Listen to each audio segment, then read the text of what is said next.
He survived Roman persecution, rejected power, refused a bishop's throne, and proved that faith without ambition can outlast empires. Saint Felix of Nola was a 3rd century Christian priest who lived during one of the most violent periods of persecution in the Roman Empire. He was born in the city of Nola, near Naples, in the Italian region of Campania, which was then part of Roman Italy. Felix was the son of a Syrian soldier who had settled in Italy after serving in the Roman army. From an early age, Felix was exposed both to Roman culture and to the growing Christian faith spreading across southern Italy. He inherited considerable wealth from his family, which later became a defining contrast to the way he chose to live. Felix was ordained a priest under Bishop Maximus of Nola, serving the Christian community during a time of constant danger. Christians in Campania faced periodic arrests, property confiscations, and executions for refusing to worship Roman gods. During the persecution ordered under Emperor Decius around the year 250, the church in Nola was directly targeted. Bishop Maximus was forced to flee the city to avoid capture and execution by Roman authorities. Felix remained behind to assist the remaining faithful and to protect the bishop if possible. Roman officials eventually discovered Felix and arrested him for refusing to renounce Christianity. He was imprisoned and subjected to harsh treatment, including beatings and confinement in chains. According to early Christian tradition, Felix escaped from prison through divine intervention. Some accounts describe his chains falling away, while others speak of guards falling asleep. Felix fled into the countryside and hid among ruined buildings and fields outside the city. During this escape, Felix encountered Bishop Maximus, who had collapsed from hunger and exhaustion. Felix shared his food with the bishop and nursed him back to health despite his own injuries. After the persecution subsided, Felix returned quietly to Nola rather than seeking honor or recognition. Unlike many confessors of the faith, Felix refused ecclesiastical advancement when it was offered to him. When Bishop Maximus later died, the Christian community wanted Felix to succeed him as bishop. Felix declined the office, insisting that others were more worthy and capable of leadership. He instead supported the election of another bishop and remained a simple priest. Felix distributed nearly all of his inherited wealth to the poor, widows, and prisoners. He chose to live in extreme poverty, owning little more than basic clothing and shelter. His life of simplicity stood in sharp contrast to the growing wealth of Roman elites around him. Felix became widely known for his humility rather than for dramatic miracles or public preaching. He worked quietly among farmers, laborers, and the poor, offering pastoral care and material aid. Unlike many saints of the era, Felix was never martyred despite repeated dangers. The Church therefore honored him as a confessor, meaning one who suffered for the faith but did not die for it. Felix died peacefully around the year 255, likely from natural causes. He was buried near Nola, and his tomb quickly became a place of Christian pilgrimage. Miracles were reported at his grave, particularly healings and answered prayers. Devotion to Saint Felix grew rapidly in Campania and spread throughout Italy. One of the most important sources for Felix's life comes from Saint Paulinus of Nola. Paulinus was a Roman senator who converted to Christianity and later became Bishop of Nola. Paulinus wrote multiple poems and letters praising Felix as the true spiritual patron of the city. He credited Felix with guiding his own conversion and renunciation of wealth. Paulinus rebuilt and expanded the shrine over Felix's tomb, making it a major pilgrimage site. Annual festivals honoring Felix were celebrated with liturgical solemnity and charitable works. Unlike many saints, Felix became known not for martyrdom but for voluntary poverty. His life embodied early Christian resistance to Roman values of power, prestige, and domination. Felix's refusal of episcopal authority became a model of humility for later monastic traditions. In medieval Europe, Felix was invoked as a protector against poverty and injustice. He was also regarded as a patron of prisoners and the falsely accused. Churches dedicated to Saint Felix were built across Italy, Gaul, and later Germany. His cult remained strong throughout the Middle Ages, especially in southern Italy. Saint Felix of Nola represents the quiet strength of Christianity during persecution. He demonstrated that holiness could be found in refusal rather than ambition. His life shows that spiritual authority does not require institutional power.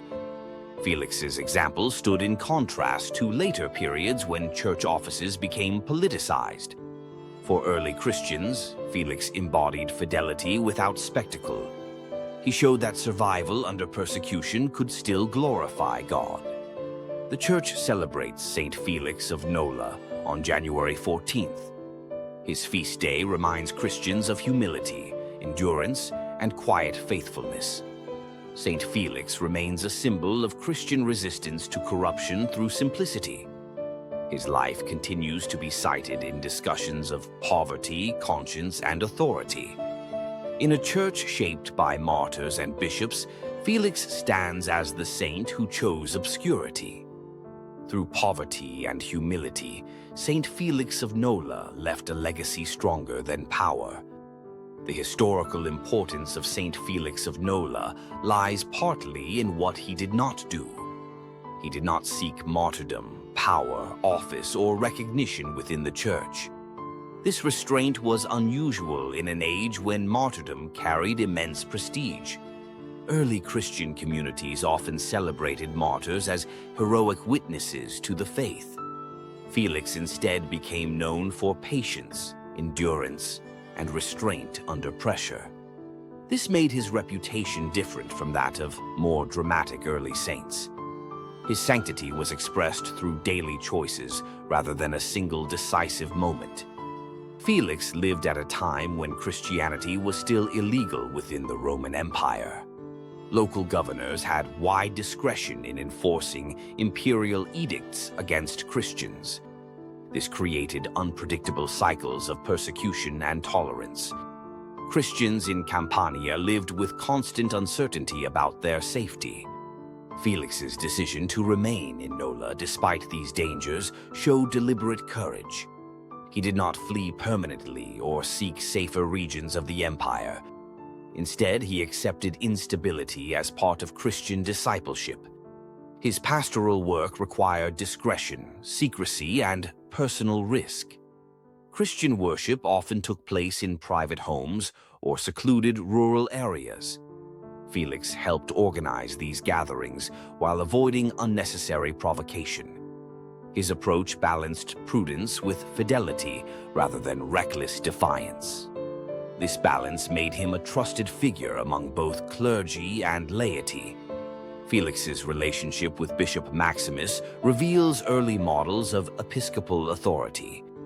Bishops depended heavily on trusted priests during periods of flight and exile. Felix effectively acted as a protector and surrogate leader during the crisis. Despite this, he never claimed authority beyond what was assigned to him. His refusal to become bishop later reinforced his reputation for humility. In early Christianity, episcopal office often brought political danger. Bishops were primary targets during Roman crackdowns. Felix may have understood that leadership carried both spiritual and practical costs. His refusal was therefore not cowardice but deliberate self-limitation. This act shaped later Christian reflections on ambition and vocation. Monastic writers later cited Felix as an example of renouncing honor. His voluntary poverty also carried social and theological meaning. Roman society valued wealth as a sign of virtue and divine favor. Felix rejected this worldview by giving away his inheritance. His lifestyle aligned more closely with apostolic ideals than Roman norms. This choice placed him closer to peasants and laborers than elites. Felix's simplicity made him accessible to the poor and marginalized. He was remembered as a priest who lived among the people he served. This proximity increased trust and strengthened the local Christian community. Felix did not leave behind theological treatises or sermons. His legacy was preserved primarily through memory and example. This made later biographical reconstruction dependent on oral tradition. Saint Paulinus of Nola played a decisive role in shaping Felix's legacy. Paulinus encountered Felix's cult after his own conversion. He interpreted Felix's life as a rejection of Roman aristocratic values. Paulinus contrasted Felix's poverty with his own former wealth. This comparison reinforced Felix's symbolic importance. Paulinus described Felix as a spiritual patron rather than a distant hero. Felix was portrayed as actively guiding the city even after death. This reflected early Christian beliefs about saintly intercession. The shrine at Nola became one of the earliest organized pilgrimage centers in Italy. Pilgrims visited not only for miracles but for moral inspiration. Felix's tomb became associated with healing and reconciliation. Offerings left at the shrine were often redistributed to the poor. This practice reflected Felix's values rather than personal enrichment. Over time, annual celebrations grew in scale and organization. These festivals included liturgical rites, charity, and public remembrance. Felix's feast helped define Nola's Christian identity. During the collapse of Roman authority in later centuries, devotion to Felix persisted. His cult survived barbarian invasions and political instability. This continuity helped preserve Christian institutions in the region. Churches dedicated to Felix became centers of local authority. His name was invoked during periods of famine and unrest. Medieval hagiographers emphasized Felix's humility and endurance. Unlike warrior saints, Felix was never militarized symbolically. His image remained that of a priest rather than a conqueror. This made him especially relevant during times of clerical reform. Reform movements pointed to Felix as an example of non-corrupt clergy. His life was cited during debates about wealth in the church. Felix represented an alternative model of clerical success. He demonstrated that influence could exist without office. This theme resonated strongly during the Middle Ages. Felix's cult gradually spread beyond Italy. Relics associated with him were distributed to other regions. This increased his visibility across Western Christendom. Despite this spread, his core image remained stable. Felix was remembered as humble, poor, and faithful. He was rarely associated with legends of violence or judgment. His sanctity was gentle rather than confrontational. This distinguished him from more polemical early figures. Felix's memory contributed to the development of the Confessor category. Confessors became recognized as a distinct form of sanctity. This broadened the Church's understanding of holiness. Holiness was no longer limited to martyrdom alone. Felix helped normalize endurance without death as genuine witness. This was important as persecutions declined over time. As Christianity became legal, martyrdom became less common. Felix's model remained applicable in non-persecuted contexts. His life showed how faith could be lived quietly. This quiet model became increasingly influential. The Church's calendar preserved Felix's feast as a reminder of this path. January 14th marks his commemoration across the Roman Rite. His name appears consistently in early martyrologies. This consistency indicates long-standing veneration. Felix's cult was never controversial or suppressed. It fit comfortably within Orthodox devotion. His story required no embellishment to remain compelling.